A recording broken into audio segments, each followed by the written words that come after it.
Hello, everybody, and welcome to the Jerich Show. I am Javvad Malik, and we have got an action-packed episode for you today. We are going to be talking about fingerprinting. We're going to be talking about 0 days, ransomware, as always, how Zuckerberg has lost some change behind the sofa.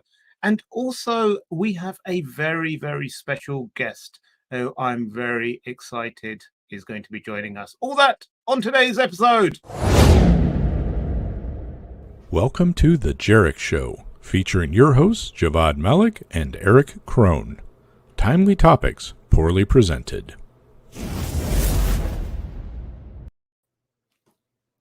Erich Krohn, how are you doing, sir? I'm doing fantastic. It's been a great week. You know, it's been a whole week since we've done this thing, but it's been a great week. It's been very interesting. Lots of stuff going on, which we'll talk about a little bit today. But yeah, it's been pretty good, man. Erich, as always, lots of words, nothing being said. So great to have you back on the show. Okay, we have got a very special guest with us today. I'm really, really honored. He's agreed to join us. It's our colleague and our learned colleague. And one of the reasons I joined you in this as a colleague. So let's introduce Mr. Perry Carpenter. Hey, Welcome. and I'm here because I'm stuck because of travel delays. Yeah, that's the whole world today, right? Everybody's stuck everywhere. So we're happy for that fortuitous event that has you stuck due to snow. I would rather be stuck with no one else, I'm sure. Well, that's good to know. I'm pretty sure that was a compliment, Javvad. It was a half compliment. It's like those questions you get, like you can only take 3 things and 2 people on a deserted island. What would you take? So, Yeah. Yep. Okay. All right. So Javvad, what do we got going on today? So Crimea River. Do you remember last year we spoke about it on this show, Erich, about how iOS had introduced some new privacy features where it was asking customers to approve or deny whether a certain app should track certain activities. Yeah. And one of the most vocal opponents to that was Facebook, or Meta, should I say. And for good reason, because just on this week, they had their quarterly earnings call. And in the Q&A, their CFO said that, well, because of that, they're looking to lose about 10 billion in revenue this year. That's with a B. Wow. So things don't look so good, because this was also the first time I think they reported a customer drop. So they've always added more customers every quarter. This is the first time they lost customers as well, not directly related to that, but that coupled with that, they lost like a significant chunk of their share price, and Zuckerberg, I think personally, or his valuation dropped by 23 billion. Like you said, that's sofa money. He's like, that's what he grabs when he's going to go out and grab some wings on cheap wing night, man. Exactly. But it did raise the question, like, 10 billion, is that how much our data is actually worth to a lot of these companies? It's interesting putting a figure to it. Yeah, and it's a small amount. I mean, this is one thing of all of the stuff that they're pulling money in from. And I do think it's rather interesting, you know, that the numbers dropped. And I have to wonder, are people just getting tired of social media? Are they getting burned out on this? Are they going to another platform? You know, we saw that mass exodus from MySpace years ago over to the Facebook platform. Are we going to see something similar going on right now? I don't know. But it is interesting to see that people actually left the platform for a change. Perry, what do you think about this? Yeah, I don't know. I think we're seeing more of a fragmentation of attention. So everybody's always looking for the next new thing. And so for a while, social audio was really big with Clubhouse. And I'm sure that took a little bit of a hit because people would spend, I mean, there were some people that were spending 8-10 hours a day on Clubhouse and just participating in all that because they were starved for, a lot more intimate type of attention. And I don't mean that in a sexual way. I just mean like hearing somebody's voice was comforting rather than seeing words on a screen. So I think that there's been the exploration for whatever the next big thing is. And they've also been competing against Instagram and other platforms like that for a while, even though there's a lot of co-ownership across those things as well. But I do think that that's it, is people are searching for what's the next big way that I can actually feel like there's connection. No, I think you're right, and actually also in that earnings call, they spoke several times about video, about how they use their reels and their moments, and how also they're looking to break out of only sharing in your friends feed and making it more of a broader feed. So I think they're feeling a lot of the attention span going to creators on, say, like TikTok short form video and that kind of thing. So I think there's a number of things at play here. Yeah. But I think you hit on a key point about the social aspect, Perry. Well, and you bring up an interesting point too. It's a very incestuous type of area. I mean, everybody is related to everybody else. And everybody owns a little bit of this. There's WhatsApp under Meta and Facebook and Insta and all that kind of stuff. And they're all kind of, I don't know, competing with each other, but they are each other. I don't know. It's kind of a weird thing that's happened as all these acquisitions are going on. And I don't know about you, but I know just with the people that I know, people are getting tired of the toxicity in a lot of this social media stuff. And they're just like, I've had enough of this crap. I want to step away from this. It's become so polarizing, and people are just getting burned out by it. I think as we get more exhausted, more tired, especially with COVID, I think people want to doom scroll less than they used to. Yeah, the other thing I've noticed this year is people are interested in more local group types of apps, like neighborhood apps and Yik Yak and things like that, where it's all about what's going on in my community. And how can I bring the toxicity that I had on Facebook and express it against my neighbor instead? I think that's what I'm seeing more of. They have neighborhood groups in Facebook, so we have a lot of that in our little neighborhood group. It is completely toxic, but yeah, no, that's a good point. I mean, there's Nextdoor. There's all these other places where you can rat out your neighbors for letting their lawn grow too long, or they make too much noise at night, or I don't like the way you drive, or whatever. So. Excellent. Moving on to something a bit more technical. Zimbra, 0-day vulnerability actively exploited to steal emails. What's this about, Erich? Well, so understanding that I'm American and I don't realize that there's anything outside of America, I'm not very familiar with Zimbra, but I understand that it's fairly well known in some other places. I mean, it seems like 140 different companies or countries. Yeah.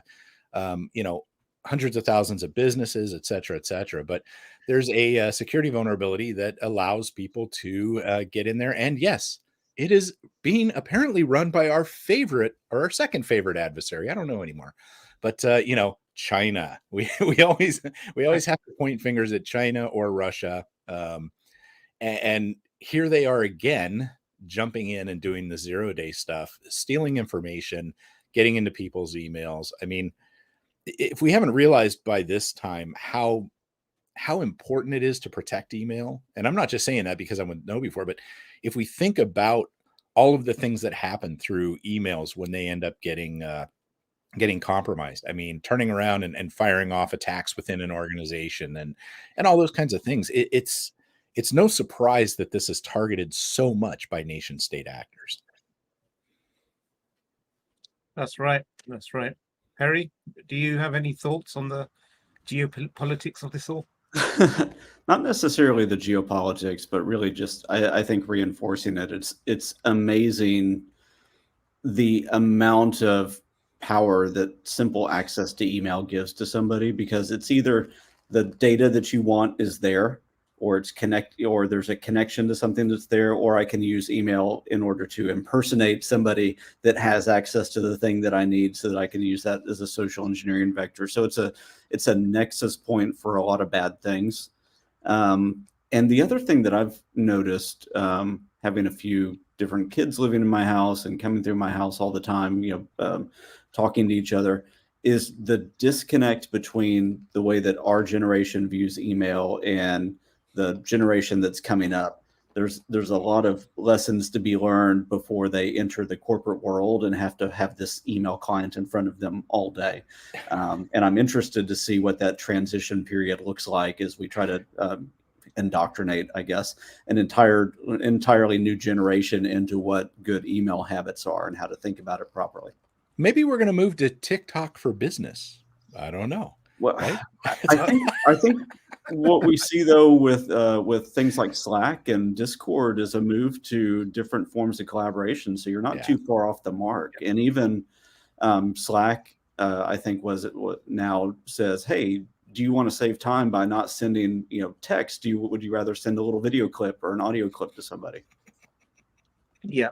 I'm going to start sending you guys me dancing all the time on Slack. Please don't. This will be But- awesome. That would be awesome. You mean could it be better than this? It's raining men. Hallelujah, it's raining men. Because One of my better performances. It could be better than that. The good thing that Slack does in that, though, and I guess the scary thing at the same time is when you do send an audio or video message, it transcribes all that automatically. Oh, okay. So don't think that when you send that to your friend, that you can send them a big sexy time message and that's not going to be noticed by the company that you work for. Well, I'm sure it'll be transcribed accurately, like so many other things are when you try to do like There are voice some to words text. that it's just pretty good at picking up. It'll get about 70% of the idea across, and the rest of it will be like, what in the hell is this person talking about? Yeah. And you should run it through Google Translate like 5 times, and you've got a perfect chance of You know what? I actually did that with a colleague one time where I was working, and what we decided to do was we were going to use Google Translate to do, I want to say it was French all day, and we just had conversations from that, and it turned into just some ridiculous crap once or twice. When you translate to you and then you translate back, it ended up like just crazy stuff, and it was a very interesting thing to try to do for a little bit of time, assuming that you're using that to converse with other people in other languages. If you were to actually use that, I highly don't recommend doing that, because I don't know. I think the shadow brokers would disagree. Well, I'm pretty sure Google Translate is used to make about 85% of those little instruction booklets you get with the Chinese stuff that you get in, and that's why we have no idea what the hell's going on. Yeah. Although I on a slightly more serious note, I have read reports that there are some of these groups online on social media, and they use alternate words that aren't banned. So say like they're anti-Jewish groups, and they know if they don't want to be called out as what they are, so they'll use an alternative word. They might say, "Oh, the Toyotas, I hate Toyotas," to mean something like that. I'm just using an example. So there are sort of like those ways that people will try to get around these kind of but then your text to your voice to text would take that and turn it into Toyota. Like toy Yodas. I think that you would hate toy Star Wars figurines. Yeah. But someone did tell me a really good tip of how to defend yourself against Chinese-based threat actors. Just reply to them and mention Tiananmen Square massacre, and that will automatically get their device blocked on the network, and they can't attack you again. So, Wow. Security tip brought to you by the Jerich Show. Right. Researchers use GPU fingerprinting to track users online. I'm always interested in these researcher-led stories because they're often really cool, but they're sort of like really good in a theoretical point of view. So, are you going to correct me, Eric? Is this a real thing? Should I be worried? I don't think we should be yet, but it did help considerably with tracking people, and we talked about Meta, aka Facebook, aka Toyota, and the things that they do to track people. And then on the flip side, you have people that are trying to keep their privacy a little bit, because come on, man. And so this is yet another way to kind of get around that. So how do you keep privacy? Well, a lot of people will fire up a VPN. They'll use a browser that's an incognito browser that doesn't hold cookies and things like this, right? So that they're not tracked on every little thing they do. Well, What this is doing is actually through some very small code snippets, it's actually doing a fingerprinting on the GPUs on these. And where this scares me a little bit is, you hop on a VPN to go do whatever you're going to do over here, and you want it to be private, then you hop off the VPN to do your normal stuff. Well, this is a way that you could actually collaborate those two and make it into identifying that person off the VPN and having their real IP and basically putting that stuff together. And to me, it's getting scary how much data we leave out there and how much of this can be brought together and made into one person, and basically associated with a single individual. And that to me has me a little bit concerned about this stuff. But it's the world we live in. So we're going to have to counter this one way or another. And there's some ideas on how to do that. But it is an interesting research story, and they are making some progress with this. Very good. Thank you. I've got nothing to add to that. It's way too technical. I'm going to quickly say that now ransomware is coming for our snacks, which is unacceptable. KP Snacks, I don't know whether they're big in the US, but over here they supply all of our crisps and nuts, like majority of them, and they were hit by ransomware. And they've said that there might be delays and shortages until the end of March. So that's hitting too close to home for some of these people, right? Like, and then Swissport just said today that they were attacked and delays and flights disruptions and what have you. And also there was a attack a few days ago against a German sort of like fuel supply. Yeah, and remember we saw that in Iran. Yeah, we saw that in Iran, remember? Yeah. And we had the pipeline thing happen here. Now it's hitting Germany. I mean, this is a pretty serious deal that these critical infrastructure things are being hit all the time. And I think that's a really important thing that we have to understand and we have to be aware of. What do you think, Perry?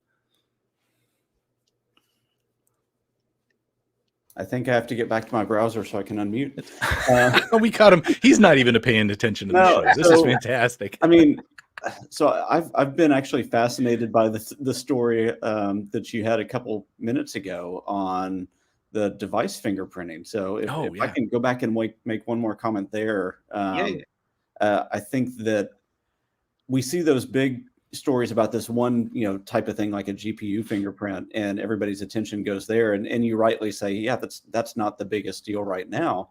But I don't think we should dismiss the fact that there's a ton of fingerprinting happening at the device level right now. So if you've ever traveled and you go to a new location and then you try to log into your whatever you try to log into, and it goes, hey, this doesn't look right. We need you to re-up your authentication in a couple of different ways now to make sure.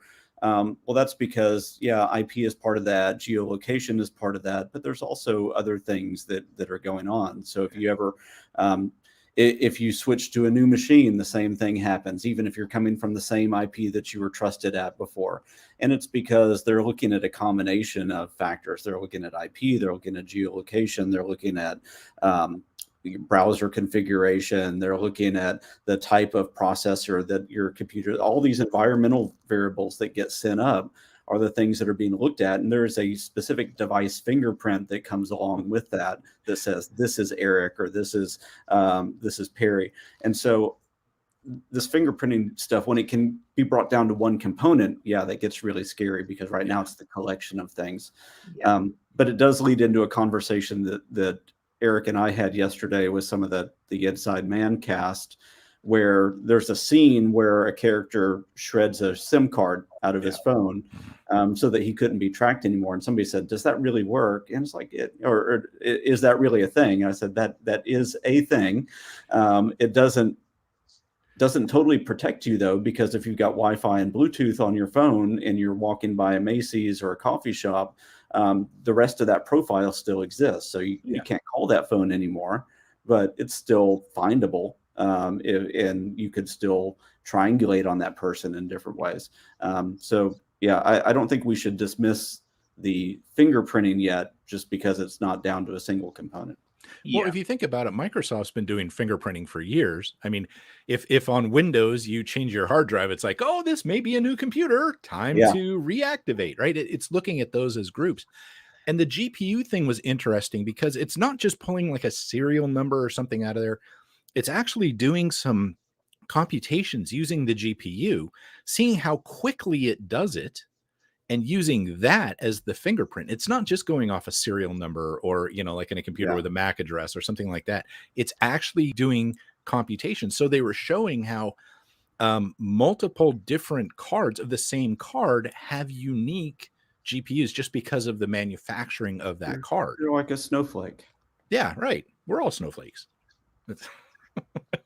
Yeah. Yeah. So you mentioned the inside man, Perry. For those not familiar, can you tell us what the inside man is? And then we've got a little clip to play. Yeah. So the Inside Man is a series that we at Know Before created in collaboration with a company out of the UK called Twist and Shout before we acquired them. And the problem that we were trying to solve with that is that we wanted to create a piece of world-class content, video content that could really tell an awareness story, a security awareness story, but in the way that, so let me back up. The way that we posed the question to ourselves and to Jim and the crew that really started this is we said, we want to create a security awareness series that would be what Netflix or Amazon Prime or somebody else would create if they approach that. How do we bring all the storytelling elements in, all the drama, and how do we make this something that people want to binge through rather than endure as they put that up? And I gotta tell you, 4 seasons into this right now, I think that we've actually done it. We did it in season 1, but that was just the proof of concept. And so it was a little bit lower budget. I still think it was more than anybody had ever spent on an awareness series before, but it was a lower budget. And every season since then, we've been upping up the production, upping up the drama, upping up the storytelling elements and more. And this season kind of just knocked all those elements out of the park and took it up another notch. I don't know what we're going to do next season at this point. I know where the story's going, but I have no idea how we're going to top it from a production standpoint. We've got the trailer for season 4 here. I think if I play it, people can see what exactly it's about, and then you can maybe unpack it a bit more for us.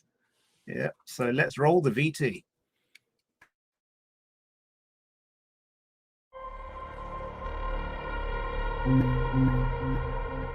I remember a time when I believed in people. I believed it wasn't their fault. They were just part of a system. I thought they were worth fighting for. But now I know that people can't be trusted. They can do something. They just choose not to. It's a choice. And those at the top pull the strings, safe in their privilege. It's time to hit them where it hurts. To take away the protection that money and power gives them and see how they survive. They believe they are untouchable. That's about to change.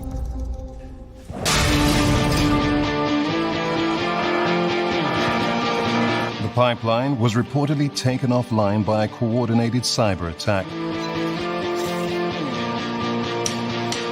The hacker group, the 404, claims responsibility for the attacks. It could,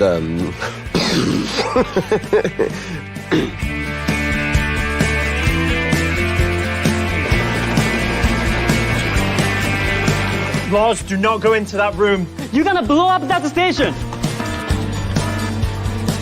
This is where he keeps everything from his past life.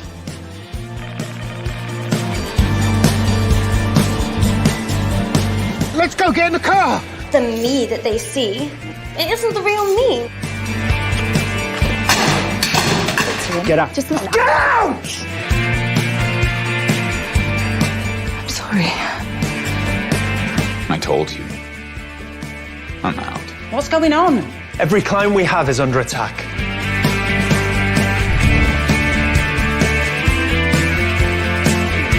Mark, what are you doing? Get out of there. Just get out of there. You can't even be sure it's her.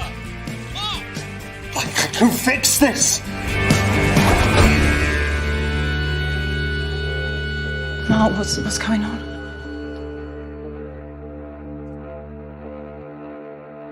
You can't beat me. You can't stop me, because I'm willing to do what you won't.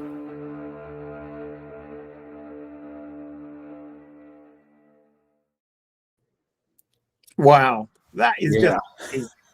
just so cool. That is really, like you said, I think that fulfills the brief of something that you would see on Netflix or a major streaming show. Yeah, there's parts in that in the screening. So we did an employee screening here in Clearwater on was that Wednesday night, I guess, just 2 days ago. Yeah. And we brought down 4 of the actors. We had a lot of the production crew and everybody, and we did it in a cinema. And there were parts in that where you could just feel the emotion of everybody in the room. Because there's some high tension in this series, and there's some scary moments, and there's all the things that you hope for in a great series like that. I mean, we did have helicopter shots, and we had drone shots all through Rome, and we've got a pipeline that's about to blow up, and we've got deep fakes, and we've got all that fun stuff. So it was great. But one of the fun things that Eric and I got to do yesterday is sit down with Jim, who's the director and the creative director, and then Rob, who is the writer and a co-creative director, and for the 4 cast members that came in, and we did a roundtable behind the scenes shoot where we unpacked a lot of the security issues. And as part of that, I have something else to share, because Eric asked me to collect something from the different cast members that we were there. So one of the things that we got as we went into the theater was these little cards where we could have them, the different cast members sign them for us. And Eric said, "Hey, can you grab some time with the cast and get them to sign these for me?" So you got them to sign some for me? Yeah, I got them to sign. Got all 4 awesome. of them. And if I can share my screen, let me. Hey, that's there. it. Oh, right? yeah, there we go. Yeah, so I won't make this full screen. I'll just kind of show you what I got here. But Cool. so haha, Javad, I got to hang out with the now you had a cameo in there, but I have to say, I mean, come on now, I got to spend all day with them. Let me do that from current slide. So is that a full screen slide for you now? Yeah. Okay.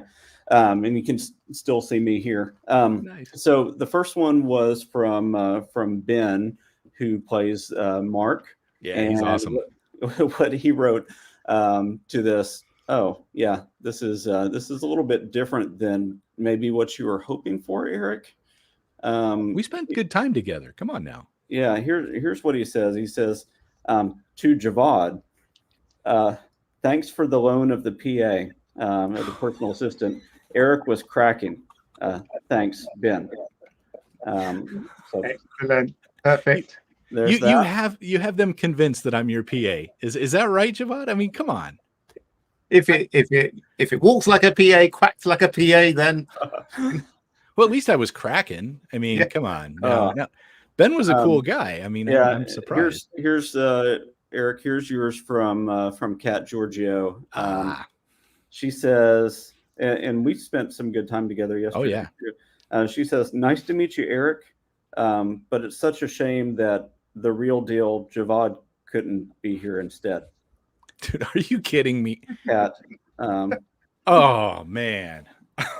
Oh man, this is rough. I thought we connected. I thought Kat and I connected. You seemed like you had a nice moment there at the table. But I mean, I think some people were impressed.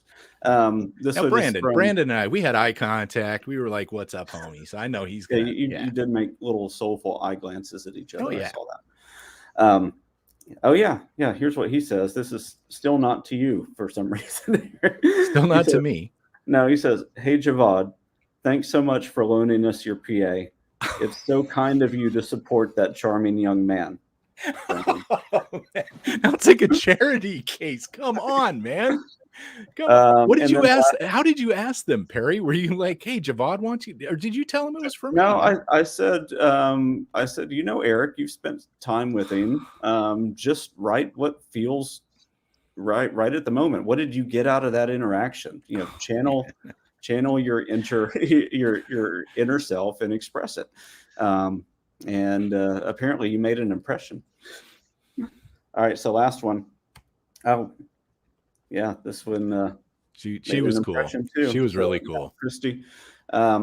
She says, Eric, I'm not sure what happened here. This is still written to Javvad. Oh, come on. It says, Javvad, I hear many great things from you, from your PA, Eric. I'm thinking of employing him for a while. Email me some quotes, Christy. Oh, man.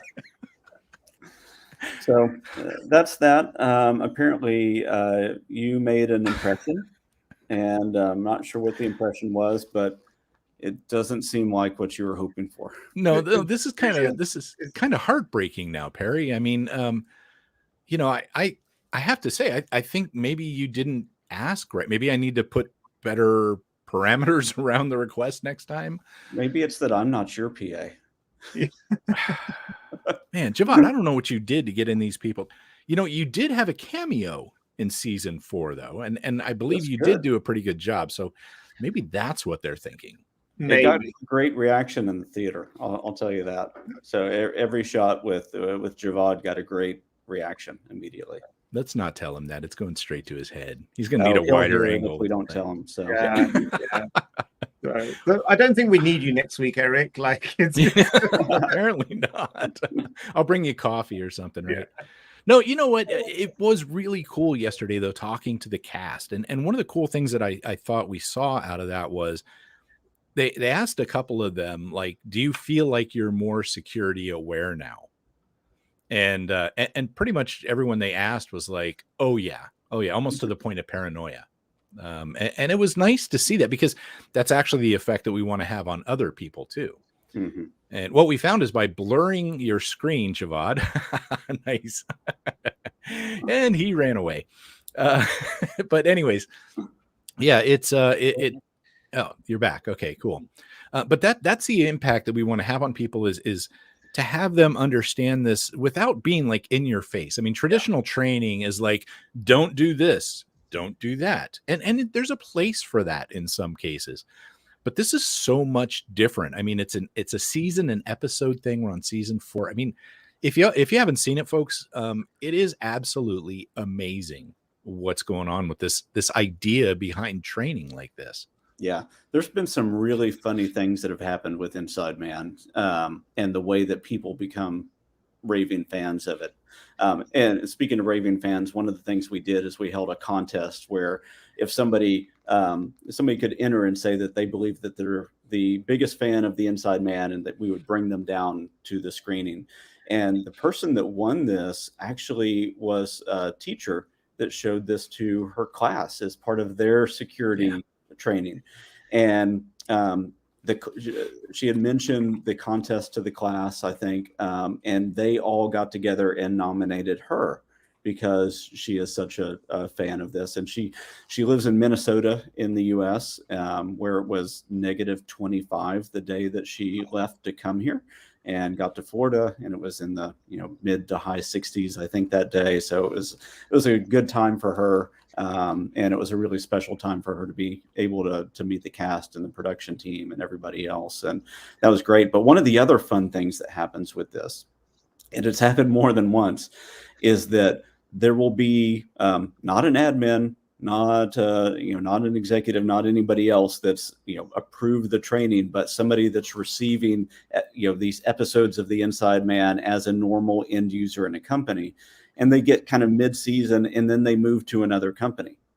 And in the back of their mind, they're like, what's going on with Mark? What's going on with, with all these characters? Like, I've got to know. And so what they'll do, and we don't encourage this, but what they'll do is they'll go ahead and sign up for a free Know Before trial so that they can get access to the mod store and view the rest of the season on their own. And then they'll get the call, of course, from the salesperson saying, hey, we see that you filled out this form. And they're like, man, I got no authorization to do anything. I'm just an end user. I had to know how this thing ended. Which is amazing. It's fun to make the salespeople run like that, but it's a really big compliment to us and the team that put that together to say that we've created something that people don't feel like they can leave behind. They have to feel they feel so connected with the characters and the story that they're willing to endure a sales call. in order to see how it all ends, which Well, is Perry, high praise. Perry, you wrote the book, literally wrote the book on transformational security awareness, right? And I'm sure this just checks off so many of the different things that are in what it is you're saying about trying to get people engaged. I mean, the content training people is what, half, 2/3 engagement, getting them involved, getting them personally involved, as opposed to something running in the background that they click next on, getting it done. And I think this approach is a very unique way to do it. I think this is something that you don't necessarily always do as the primary source of training, but maybe as something else. But I mean, where does this fit in with your transformational security awareness idea? I mean, one of the biggest things that I put forth in the book was that the main way to make an idea stick in somebody's mind is to embed it in a story. And because we humans are creatures who have learned by story for thousands of years. And that's the way history was transferred for a long time. And that's the way we learn as kids, is through, parables and fables and morality tales. And so this is really the evolution of that, but for adult-based learning, is how do we wrap all the things that we need in a story that's compelling, that's fueled by emotion, so that the right pieces of our mind open up and say, oh, I need to understand that. It's like any story and like any TV production, though, it's not for everybody also. And I think we have to realize that is we try to produce something that is fantastic. And by being fantastic in a genre, there are going to be people that love it, and there are going to be people that go, hey, that's not for me. It's like any TV show. But that's the thing about creating anything great, I think. You can't create something great that appeals to the emotion that is going to always be for everybody. And so there's always going to be space for either KnowBe4 or somebody else to say, hey, you know what? I've got another great story that needs to be told. And it's in, a slightly different format, but it's going to do the same core things to our minds. It's going to engage at an emotional level. It's going to tell a story, and it's going to get a point across. Wow. Awesome. Very good. Very good. Javad, you got anything? Man, this is the thing with Perry. Like, I always feel like so dumb because like I feel so educated whenever I listen to Perry. I feel dumb when I'm talking. That's the problem. Oh man, yeah. It's like, yeah, you do an amazing job, and frankly, I mean, this is a well-known secret. I know I, for one, have stolen probably half of the slides in my presentations from your slide decks because they're so brilliant. They really just they catch the eye and they get the emotions. I mean, you're so good at this. I know, Javad, you've probably stolen some from him too, or I know others have stolen some of his through me. I mean, more recently, I've been stealing from you guys. When I have to, somebody will ask me to go give a presentation on a topic I've never touched on before, and I'm like, I have no idea where to start. I'm just going to go look at what they've done. And you're giving people too much of a peek behind the curtain now.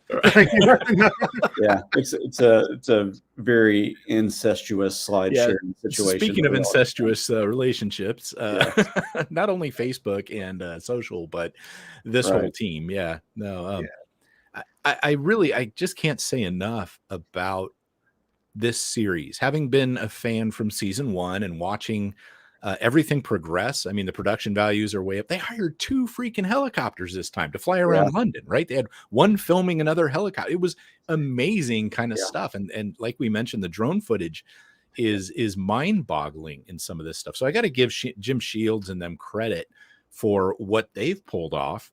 Yeah. And even not only having drones, but the feats of piloting that some of the drones had to do in order to pull off the shots that they did. Is amazing. So it's not just the fact that we got, some nice aerial shots with drones, but the way that the drone was able to pick up certain elements and to navigate the objects that it needed to successfully in order to continually grab that, one continuous shot is amazing. And we also have to say that Roz, the person that plays Charlotte in that, always gets these epic drone shots of her walking out of the building, right? Yeah, like every season has some sort of a pull away. Yeah. So this season you saw in the trailer that drone shot of her exiting this fantastic building in Berlin that is a World War II relic that's part of a hacker lair in this episode. So it's fantastic. Yeah, and there was Italy in a previous one. Yeah, Italy off in a the previous balcony, and oh man, yeah. it's really apparently is very jealous of her. It's well, the look on her face when we started talking about the helicopter shot she didn't get to go on too showed us that she was a little like, oh, yeah. You know what? That was really cool being able to spend all that time with these actors and see, some of them asked some incredibly good security questions of us. And I thought that was awesome that you have these people that had no idea about security prior to this show. And they're getting to the point that they're really thinking about this kind of stuff. We had some really good questions posed to us from the actors. You can tell they now think deeply about this. And part of that is not only have they been exposed to the material, but they're good actors. And so they do some research whenever they take on a role. And they're like, what should I be feeling whenever this happens to me? If I were to be in an employee's shoes and asking to do something against policy, why would I do that? And what would the effects be against me? So I think them stepping in the shoes and really taking on the actor's responsibility of understanding this has kind of, I think it puts them almost on par as us as far as the way that they approach it. They don't have I don't think that they have the depth that we have across as many areas, but the mindset that we want to cultivate amongst ourselves, I think, is there. They understand why in a lot of ways, if not the technical part. And I'm gonna give us a plug, Perry. I mean, this was for the Inside Man season 4 series that's going to be released along with season 4.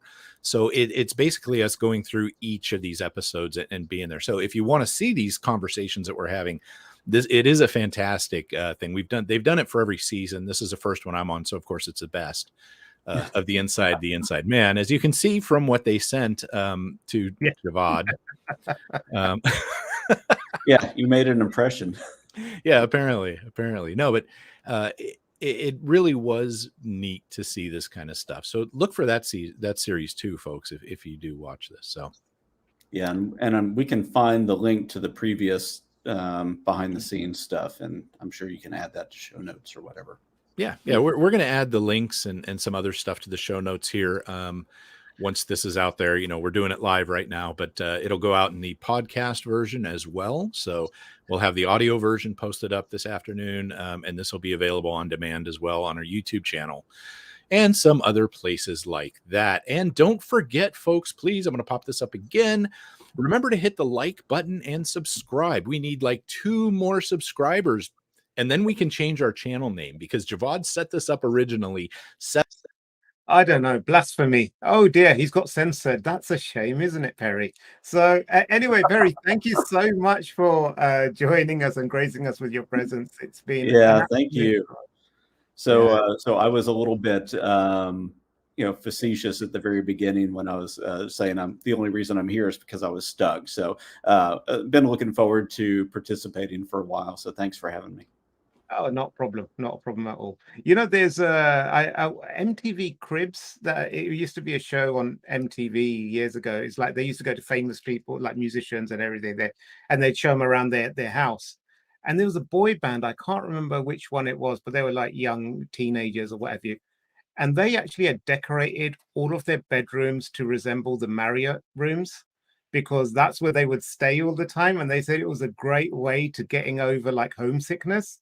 So whenever they wake up, whenever they're on tour, they'd always feel like they're waking up in their own bedroom. So that's hilarious. So maybe if you find yourself traveling a lot more, if you decorate your home office like a hotel room, I will. I'll ask my wife about that. We can decorate our bedroom as a Marriott. Yeah. Excellent. Well, thank you very much, Perry, and thank you very much, everyone, for joining us today. We will see you next week again on the Jerich Show.